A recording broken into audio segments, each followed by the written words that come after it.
I am so excited to have Phil on today. And today's subject is going to be about business and entrepreneurs. I would love to see this country have so many more entrepreneurs, but you have to have the mindset for it. So welcome, Phil.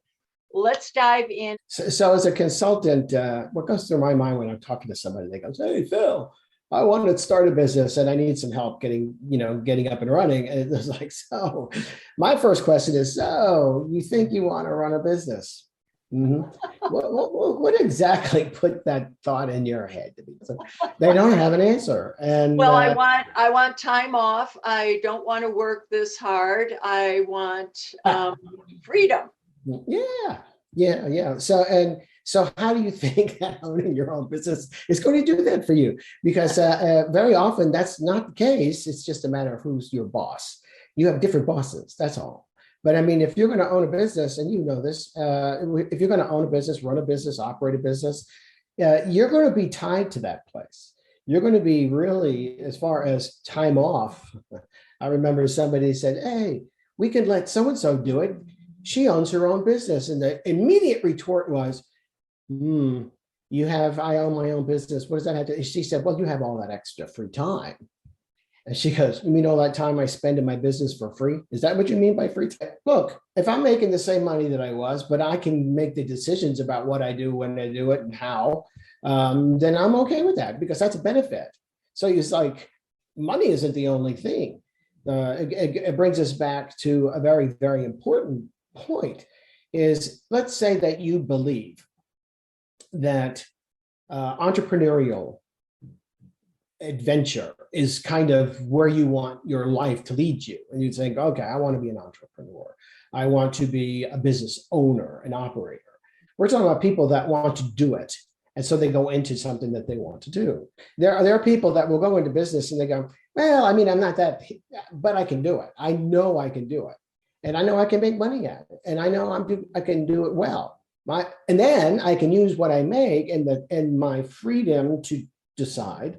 I can then use that for my real passion, which is playing the guitar or hiking the Appalachian Trail or whatever it is." So that might be where their real passion is. And this is kind of the utilitarian nature of owning a business, which is a very important thing.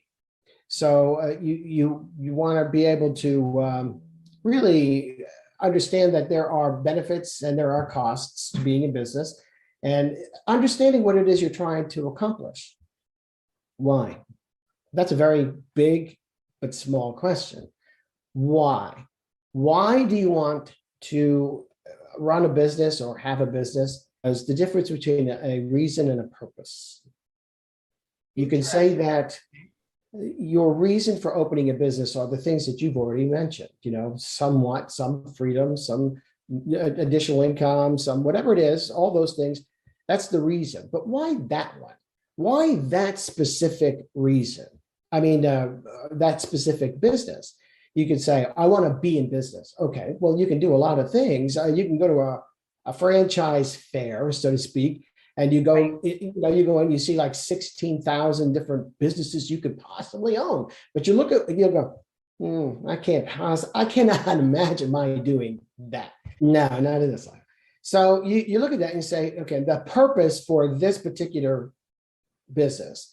Let's say that in my looking at when I decided to become a professional speaker, for example, I was asked that question. I was actually, I just gave a talk, or whatever you want to call it, a presentation.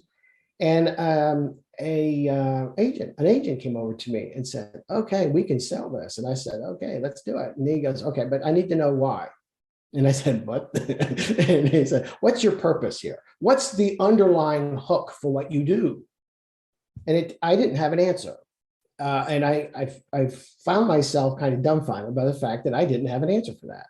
But I did eventually come to a conclusion that what I wanted to do more than anything is to help other people help themselves. You can help a lot of people with the foot thing, but there are other ways to do that, and I would choose a different way. But that's it's like, so there's got to be more to it than just I want to help other people.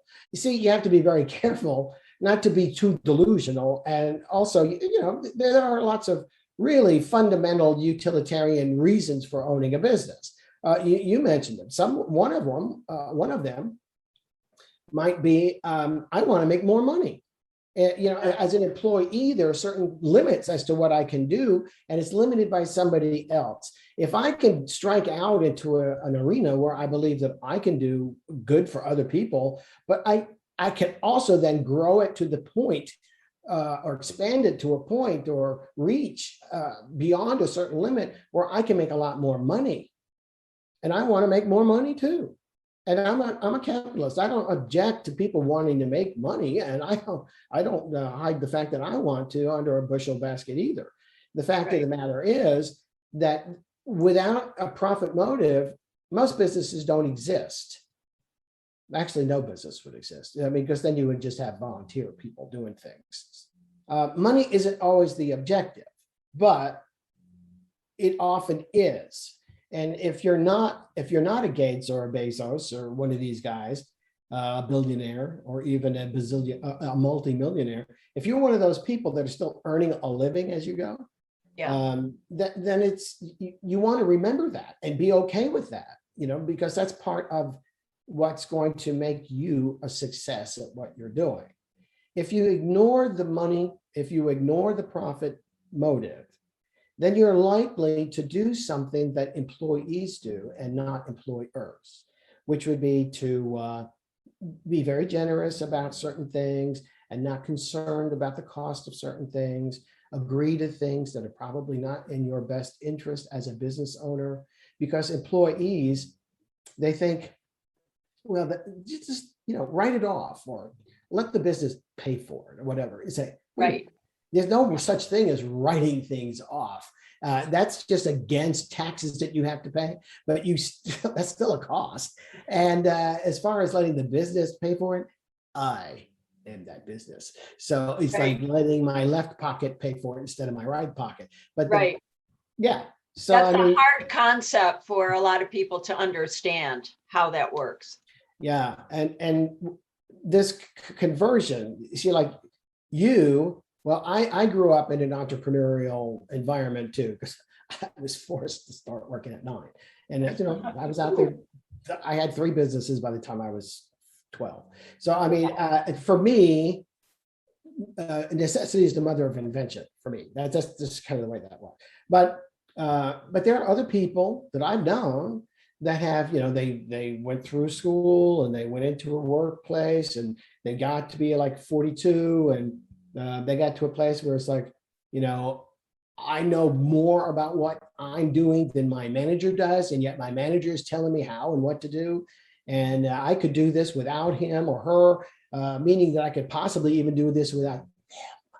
And so I wanted to go into business for myself and say, okay.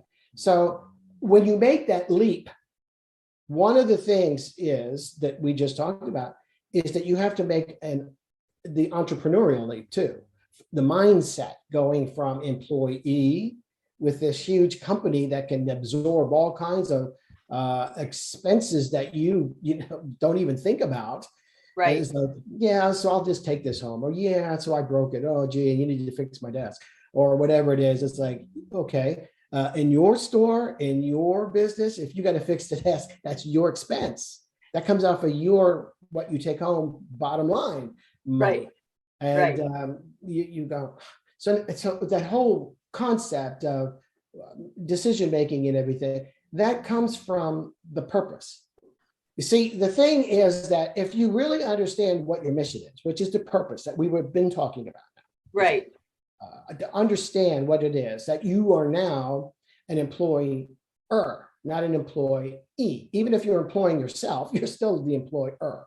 And so things that you normally take for granted in one mindset has to be seen and thought through and somehow dealt with a different mindset.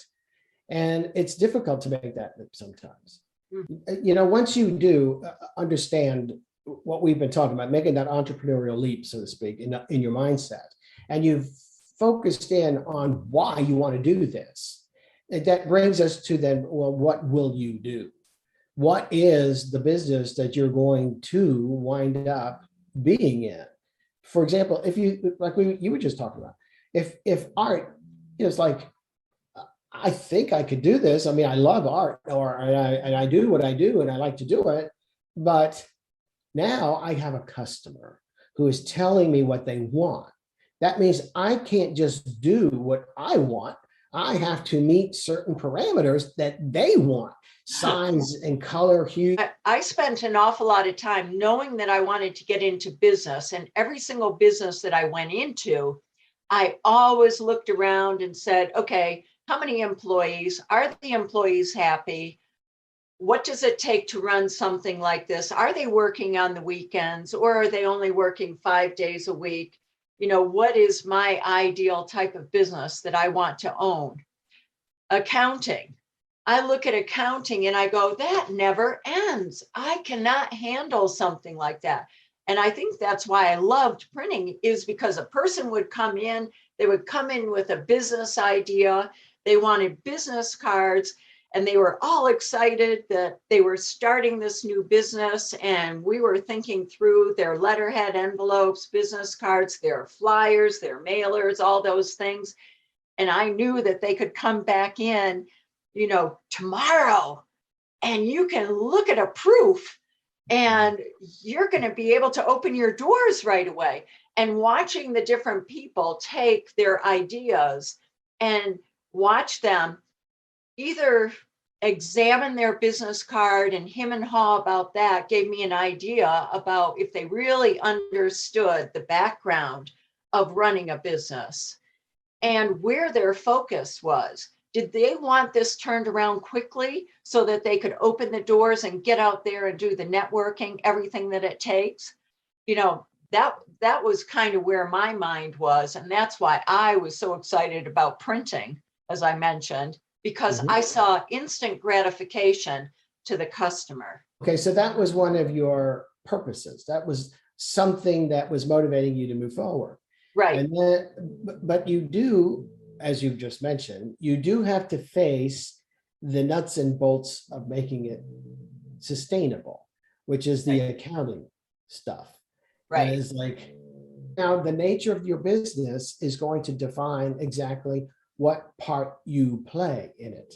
So when you think in terms of what business do I want to be in, you also think as part of that is what are the structural necessities for making that happen and sustainable over a period of time.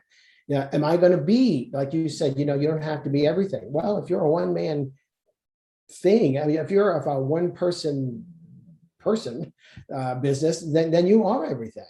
Are you going to be a one-man show? Are you going to be, you know, a 5-person entity? Or you're going to be a 100-person entity? Are you making things that requires a lot of equipment? If you're in a service business or a small business that's, you know, basically taking what other people make and then selling it, you don't really have anything to sell. So at this point, it's like, it's me or nothing. And so you have to really be concerned about the underpinnings of it and your understanding of what it is it's going to take. It can be daunting. So that gets back to the why. So let's wrap this one up and complete with getting people to think about, why do I want to get into my own business?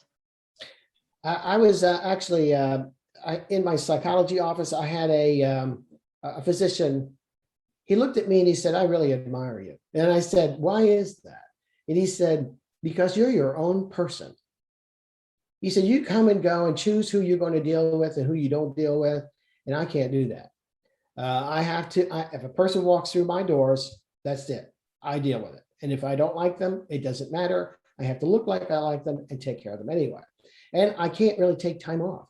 I can't really do X. I really can't do Y. I've got 2 houses. I got 3 cars. I've got all kinds of this, and I can't enjoy any of it because I'm working 75 hours a week and I can't not. And I didn't really think too much about that. But he said, but I would love, because what he was trapped by the clutch of his own entity.